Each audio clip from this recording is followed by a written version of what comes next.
অল্প করে ডক্টরের সাথেও কথা হয়েছে। আমারই একটা মেসেজই থাকবে সবার কাছে যে এই জিনিসটাকে আমরা কেউই পলিটিক্যালি ভাবে না দেখে আমরা সবাই জানি যে উনি দেশের জন্য কত কিছুই করেছেন। উনি এখন অসুস্থ।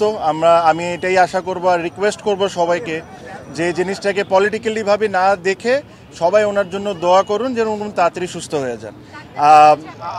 একই কথাই বলেছেন যে দেখেন, আমরা সবাই জানি যে ওনার অবস্থাটা যেরকম আমরা চাই সবাই যত দ্রুত ভালো হয়ে যাক, ওই অবস্থায় নাই উনি এখন, বাট স্লাইটলি হয়তো বা ইমপ্রুভ করছেন।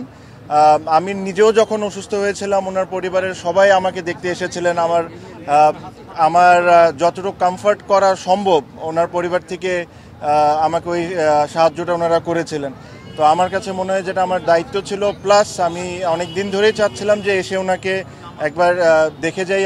আপনারা জানেন যে দেখা হওয়াটা সম্ভব না, বিকজ উনি সিসিওতে আছেন, বাট ওনার পরিবারের অনেকের সাথে দেখা হয়েছে। সো আমি আমার সালাম আর আমার উইশেস ওনাকে জানিয়েছি।